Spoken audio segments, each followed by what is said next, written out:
feel the same. We love what we hate. We lie, but we know we can't. Why do it doesn't? Hello everyone, welcome back to our channel Neha Navneet. कैसे हैं आप सभी? उम्मीद करती हूँ आप सभी अच्छे होंगे, सुरक्षित होंगे और आप लोग की ढेर सारी ब्लेसिंग्स से हम लोग भी बहुत अच्छे हैं। आज आप लोगों के साथ बहुत सारी चीजें मुझे शेयर करनी है एंड बहुत सारे प्रॉब्लम्स जो आप लोग कहते हैं ना कभी कभी कि आप सडनली वीडियो में कहाँ चले जाते हो, आपका वीडियो नहीं आता है। आप लोगों से यही कहना चाहूंगी कि कभी कभी क्या होता है ना, प्रॉब्लम ही इतना बड़ा होता है कि समझ नहीं आता कि अपना काम देखें या हम प्रॉब्लम को पहले देखें। तो जो मेरा नेचर है, जो हम कर पाते हैं वो पहले हम प्रॉब्लम को देखते हैं। और आप लोगों को कई बार मैं बता चुकी हूँ कि हमारे पास कोई थर्ड पर्सन नहीं होता है जो फैमिली मतलब हमने रखा हो और हम कहीं भी हो, कुछ भी कर रहे हो, वो वीडियो शूट कर रहा हो, तभी पॉसिबल है कि हर मुसीबत में भी आप व्लॉगिंग कर पाओगे। यही मुसीबत आ गई हमारे घर में अचानक से 2 महीने पहले, जिसका अंदाजा हमें पता नहीं था। और उस चीज से मतलब 2 महीने पहले मुसीबत आई, ये हम लोग को पता, लेकिन जब पता लगा तो हम लोग को ये तो अंदाजा भी नहीं था कि हमारे दरवाजे पे मुसीबत जो है 4 साल 5 साल पहले ही दस्तक दे चुकी है। और इस बात का भनक तक नहीं हम लोगों को लगा था। हुआ यूं था कि आपने दिवाली वाले व्लॉग में देखा होगा हमारी सिस्टर का क्या कंडीशन है। कुछ भी पूछ रहे हैं उस व्लॉग में तो वो कुछ जवाब नहीं दे पा रही है। तो आप में से बहुत सारे लोगों का ये कंसर्न आया है कि कितनी अच्छी तो थी, बहुत अच्छी थी, हमने देखा था व्लॉग में, बहुत ही चंचल स्वभाव की थी, बट सडनली ऐसा क्या हुआ जो कुछ बोल नहीं रही है। आपकी बहन का क्या चीज़ का सर्जरी हुआ? क्योंकि उस व्लॉग में मैंने, दिवाली वाले व्लॉग में मैंने बताया है कि या फिर मिस्टर कुमार शायद किसी ने बताया है कि मेरी बहन का सर्जरी हुआ है। तो किस चीज़ का सर्जरी हुआ है, ऐसा क्या हो गया है आपकी सिस्टर को? तो यूं कहते हैं ना दोस्तों कि जब कोई मुसीबत आपके दरवाजे को दस्तक दे रही होती है तो हम लोग को अंदाजा भी नहीं होता है कि कितना बड़ा मुसीबत वो है। तो सेम चीज ऐसा हम लोग के साथ अभी हुआ है। पूरा फैमिली के पैरों तले जमीन खिसक गया ये सुन के, जब ये प्रॉब्लम हम लोग के सर पे आई और बम फटा। ऐसा हुआ कि अभी ये शुरू करते हैं शुरू से। पिछले साल की बात है, ये पहले घर पे पढ़ती थी नीतू, घर पे 10th 12th तक फाइनल अपना की। उसके बाद रिजल्ट निकला, उसका हुआ मन कि हम बीबीए करते हैं। फिर सबने बोला कि एक बार सोच लो कि तुम्हें क्या करना है, क्योंकि ये थोड़ा चंचल स्वभाव की थी, इसका मन एक जगह स्थिर वाला स्वभाव नहीं था। इसको खुद नहीं पता कि हमको क्या करना है क्या नहीं करना, ये उसका स्वभाव में है। एक चीज को नहीं लेकर, मतलब हर चीज को लेकर इसका यही एक स्वभाव रहा है। तो जस्ट सेम पढ़ाई में भी हुआ कि उसको करना था बीबीए, तो उसने शायद अपने मन में ठान लिया था कि हमको करना है। पर हम लोगों ने एक बार बोला कि एक बार सोच लो, विचार लो कि तुम्हें क्या करना है। तो उसने बोला नहीं, हमें बीबीए ही करना है। फिर मतलब पापा रेडी हो गए, हम लोग रेडी हो गए, ठीक है तुम कर लो, तुमको जो पसंद है वही करो। फिर उसका बीबीए में एडमिशन हुआ। तो उसका एडमिशन यही दिल्ली में ही हुआ था, सॉरी हरियाणा में ही हुआ था। उसके बाद उसको हॉस्टल में शिफ्ट कराया था, वो भी ब्लॉग आप लोगों के साथ शेयर मैंने किया था।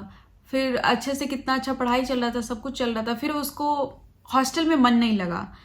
तो उसका ये कहना था कि मुझे हॉस्टल में मन नहीं लग रहा है और मैं यहाँ एडजस्ट नहीं कर पा रही हूँ, कि मुझे ना बाहर रह के पढ़ाई करना है। मतलब मुझे कॉलेज का जो लेक्चर होता है ना वो प्रॉपर समझ में नहीं आ रहा है, तो मुझे थोड़ा सा ट्यूशन की भी ज़रूरत है। ठीक है, फैमिली वहाँ भी उसे सपोर्ट की। तो उसे फिर दिल्ली में ले आए हम लोग, वहाँ हॉस्टल से निकाल के फिर उसको पीजी में रखे। क्योंकि जहाँ हमारा घर है ना, यहाँ से कोचिंग वगैरह बहुत दूर है, यहाँ से पॉसिबल ही नहीं है डेली आना जाना कोचिंग के लिए। तो उसको हमने दिल्ली में ही, द्वारका में ही उसको शिफ्ट कर दिया, कोचिंग के आसपास ही पीजी लेकर उसको शिफ्ट किया। कितना अच्छा से सब कुछ चल रहा था। पिछले साल की बात है, वो लगातार 4 से 5 महीना मेरे साथ भी रही थी, क्योंकि उस दौरान मिस्टर कुमार वो मेरे साथ नहीं रहते थे, वो बाहर गए हुए थे। इस वजह से वो आ गई थी और उसका कुछ छुट्टी भी चल रहा था। तो हम, ठंडी का टाइम था, तो हम बोले तुम आ जाओ यहीं पे, तो आ गई। फिर हम लोग साथ ही रहते थे, मैं, बउआ और मेरी बहन। बट कोई सिम्टम नहीं, कुछ नहीं, कोई प्रॉब्लम, ऐसा कोई अंदाजा ही नहीं था कि मतलब ऐसा कुछ चल रहा है। और एक्चुअली उस वक्त चल रहा था, लेकिन कोई सिम्टम नहीं की वजह से हम लोग को कुछ समझ में नहीं आया, हम लोग को कुछ पता ही नहीं चला। आज लगता है कि काश पता चल गया होता। लेकिन कहते हैं ना कि जो पल बीत जाता है आप उसको वापस नहीं ला सकते। यही जिंदगी की एक खास बात है, चाहे वो सुख हो या दुख हो, सब कुछ प्रेजेंट में होता है। सब कुछ प्रेजेंट में, जो जी लिए सो जी लिए, वो प्रेजेंट में ही जी लिए। पास्ट और फ्यूचर क्या होता है वो बात की, फ्यूचर तो बात की बात है, और जो पास्ट चला जाता है उसको आप कभी सुधार नहीं सकते। सेम यही हुआ। फिर मिस्टर कुमार आए, फिर इसका कोचिंग में छुट्टी हुआ, हम लोग घर गए। घर जाने के बाद वहां पे हम लोग 1 महीने रहे भी थे, जिस वक्त का बाबू का बर्थडे था, सारी चीजें आप लोगों के साथ शेयर किए, वहां पे सबके साथ कितना अच्छा थी। वहां से आई, फिर पीजी गई, पीजी में रह रही थी, अच्छे से रह रही थी, बहुत अच्छे से 1 महीने बीता, 2 महीने बीता, अच्छे से पढ़ाई भी कर रही थी। उस दौरान उसका एग्जाम भी हुआ था 2nd ईयर का। वो यहाँ पे आई थी और यहाँ से उसको हम लोग एग्जाम दिलवा रहे थे, एग्जाम भी दी। फिर एग्जाम के बाद फिर अगेन वो पीजी गई और अच्छे से पढ़ाई, सब कुछ चल रहा था, सब कुछ स्टेबल था। कुछ भी ऐसा नहीं था कि हम लोग को कुछ लगे कि हाँ उसका तबीयत खराब है या तबीयत खराब होने वाला है। होता है ना कि एक मतलब कुछ कुछ चीजें पहले से हो रहा होता है और हम बाद में रियलाइज करते कि अरे ये हो तो रहा था लेकिन हमने ध्यान नहीं दिया, बट ऐसा कुछ भी नहीं था। फिर आता है जन्माष्टमी। जन्माष्टमी में हम लोग घर पे फास्टिंग रखते हैं और वो निर्जला फास्टिंग होता है 12 बजे रात तक। 12 बजे रात के बाद ही हम लोग पानी पीते हैं या कुछ खाना हुआ तो खाते हैं, मतलब वो भी प्रसाद जो चढ़ा हुआ है उसमें से, कुछ नमक वगैरह नहीं। तो हमारे घर में मोस्टली हर लड़कियां और हर लोग रखते हैं, मम्मी लोगों को छोड़ के। तो हम तीनों बहन रखते थे, जिसमें मेरा जब से बेबी हुआ है ना तब से 2-3 साल से छोड़ दी हूँ, क्योंकि बिना पानी का रहा नहीं जाता अभी, इसलिए बाबू जो है वो ब्रेस्ट फीड पे है, इसलिए। मेरा तो था नहीं, उसका था। तो पीजी में कैसे ही मैनेज करती तो वो आ गई यहीं पे। हार्डली वो मेरे घर से 12 से 15 किलोमीटर के डिस्टेंस पे वो रहती थी।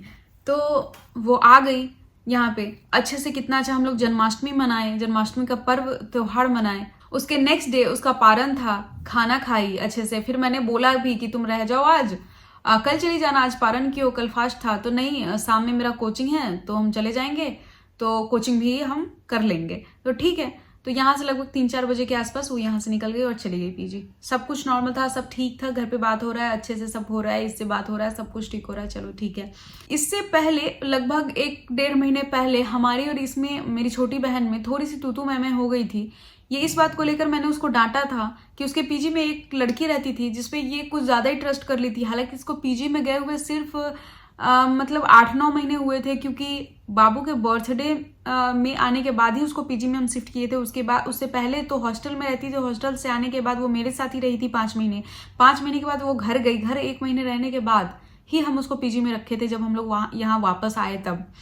तो उसको हार्डली पीजी में रहे हुए 7-8 महीने ही हुए थे, मतलब कह सकते 6-7 महीने ही हुए थे।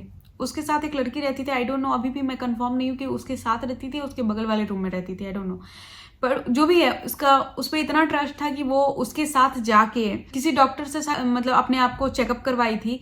एंड उसमें ये था कि उसने बोला था कि आपको कान में प्रॉब्लम है, आपको आईसाइट में प्रॉब्लम है, और सब चीज का दवा लिख दिया था। ये बात ये किसी को पता ही नहीं थी कि मैं डॉक्टर से मिलने जा रही हूँ या चेकअप कराने जा रही हूँ, मुझे क्या प्रॉब्लम हो रहा है। एक्चुअली उस वक्त इसको ना थोड़ा सा बोल रही थी कि मुझे ना थोड़ा थोड़ा देखने में ना कभी कभी धुंधला दिखता है। तो मम्मी इसको ऐसे नॉर्मली बोल रही थी कि हो सकता है तुम ज्यादा टाइम पढ़ने पे दे रही होगी, इसलिए ठीक है।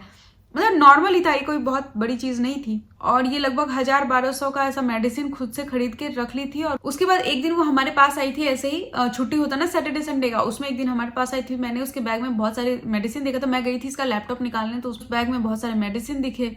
तो मैंने उससे पूछा कि सारे मेडिसिन तुम खाती हो? तो नहीं, हाँ, जो मैं डॉक्टर को दिखाई थी तो मुझे ये कान का दवा, ये सर का दवा और ये आईसाइट का दवा, ये सारा मुझे लिखा है। तो मैंने बोला इस बारे में पापा को पता है? तो नहीं, मैंने किसी को बताया नहीं।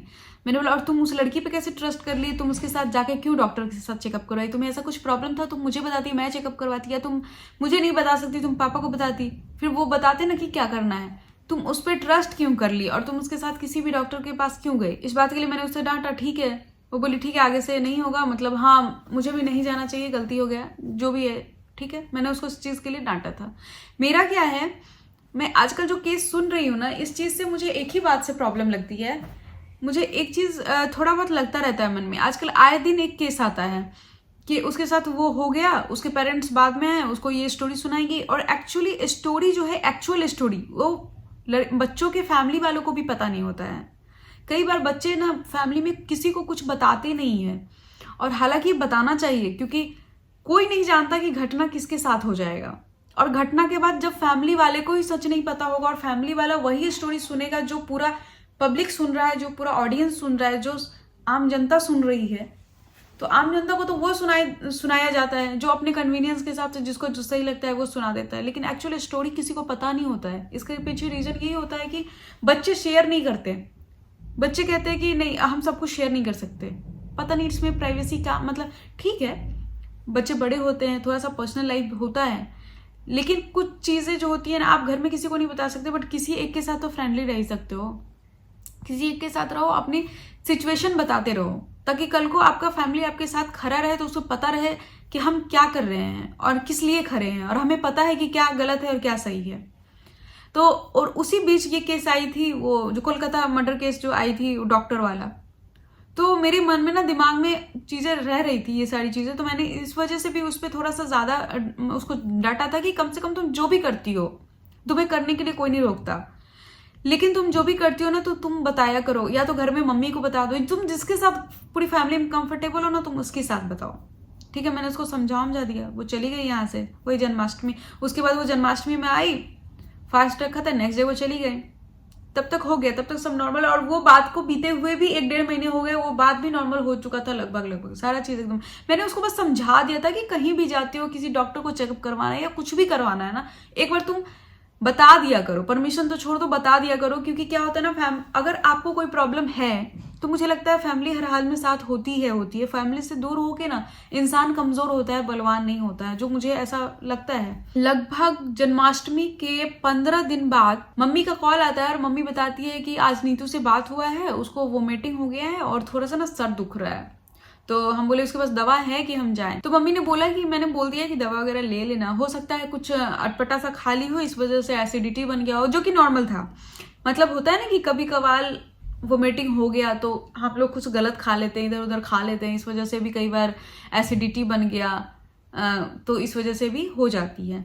सर दर्द करना नॉर्मल था, इसके पास कोई माइग्रेन वाली समस्या नहीं थी कि हर महीने में हर 10 दिन पे इसका सर दुख रहा है, जिस वजह से हम लोग कोई टेस्ट कराए इसका, या ये खुद से कोई टेस्ट कराए। यहाँ तक तो सब ऐसा चल रहा था। शाम को मैंने मम्मी को कॉल किया तो बोली कि वोमिटिंग ठीक है, सर थोड़ा थोड़ा दुख रहा था, लेकिन दवा लिया अभी ठीक है, लगा सब कुछ नॉर्मल है। फिर एक दिन शाम को हम केक बनाए थे, तो मेरे मन में ऐसे बैठे बैठे ख्याल आया कि उसको भी दे के आते हैं, उसको अच्छा लगता है केक, और तो हम उससे एक बार मिल भी लेंगे, उसका तबीयत भी खराब था, और उसको देख भी लेंगे एंड उसको केक भी दे देंगे, और जो भी होगा। नेक्स्ट डे सुबह में बाबू सोया था और मिस्टर कुमार भी सोए थे, तो हम सुबह में ऐसा उसके लिए नाश्ता खाना पैक किए। उस दिन सुबह को ही उठ के लंच और ब्रेकफास्ट बना के सब कुछ पैक कर लिए, केक पैक कर लिए, कुछ फ्रूट्स वगैरह बाहर से खरीद लिए थे, ब्रेड जैम, जो भी होता है। कि क्या होता है ना, जब इंसान बैचलर रह रहा होता है ना, तो मतलब इतना खाना बनाने का मन नहीं करता है, ये सबका स्वभाव होता है। और जिसमें जो मेरी बहन थी उसको खाना बनाने में उतना इंटरेस्ट नहीं था,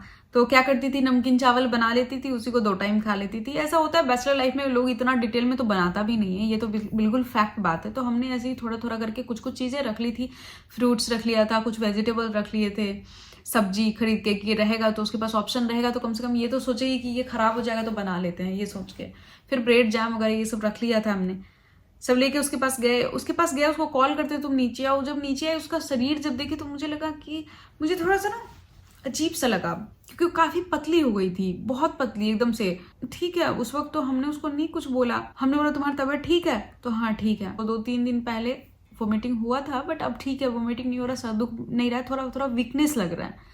मैंने बोला ठीक है, इसमें सब कुछ ला दिए हैं, खाओ पियो, ऐसा कुछ ज्यादा तबीयत खराब लगे तो आ जाना घर पे। क्या अभी चलोगी? तो नहीं, अभी नहीं चलेंगे, ठीक है, हमको अभी ठीक लग रहा है। ठीक है, हमने सब कुछ दे दिया, उसका हालचाल पूछ लिया। मैंने बोला दवा वगैरह है? तो हाँ है। कोचिंग जाती हो? तो हाँ। मैं पूछ के उसके बाद मैं वापस रिटर्न घर चली आई। उसके 2 से 3 दिन बाद मैं रात का खाना डिनर बना रही थी, लगभग रात के 9 बज रहे थे, 9 साढ़े 9 बज रहे थे, और मैं खाना बना रही थी। और मेरे बाद वाली जो सिस्टर है, बीच वाली, उसका कॉल आता है, दीदी। सो हमने उजाला को कॉल किया था, मतलब नीतू का नाम ही उजाला है। मैंने उजाला को कॉल किया था, तो वो बता रही है कि हमें ब्रेन ट्यूमर है। मैंने बोला क्या ब्रेन ट्यूमर है? ये कैसे कब हो गया? मैंने बोला पागल हो गई है क्या? क्योंकि ये सुन के मतलब न शॉक हुए हम और ना आश्चर्य लगा। मतलब हम उस वक्त का जो इमोशन था ना, वो हम शेयर ही नहीं कर सकते आपको, और हमें उस पर गुस्सा आ रहा था। आधा 1 घंटा में मिस्टर कुमार भी घर आ गए। इतने में ही पापा का कॉल आता है मेरे पास, और पापा बोलते हैं कि वो ना उजाला पीजी में बहुत रो रही है और बोल रही है कि हमको ब्रेन ट्यूमर है। तो हम बोले ब्रेन ट्यूमर कैसे हो सकता है? मतलब पापा बोल रहे हैं कि अभी तो वो हम लोग बाद में डिस्कस करेंगे, पहले उसको ले आओ और उसको पूछो तो मतलब वो उसको कैसे पता लगा कि उसको ब्रेन ट्यूमर है? वो इतना रो ही रही थी कि पापा बोले कि एक काम करो, तुम उसको ले आओ, बाद की बात हम बाद में कर लेंगे, घर पे रहेगी तो उसके बाद हम कुछ भी बात कर सकते हैं। पीजी में अकेली है और इतना रो रही है तो अभी क्या कर सकते हैं, उसको ले आओ, ठीक है। तो मिस्टर कुमार तभी आए थे, सुबह को गए थे, तो वो ऑफिस गए थे उस दिन। तो वो खाना खाए, खाना खाते पीते हम लोग का बज गए 11:30, क्योंकि बाबू को भी खाना खिलाना था। तो हम लोग जल्दी जल्दी खाना वगैरह खाए, 11:30 तक हम लोग घर से निकले।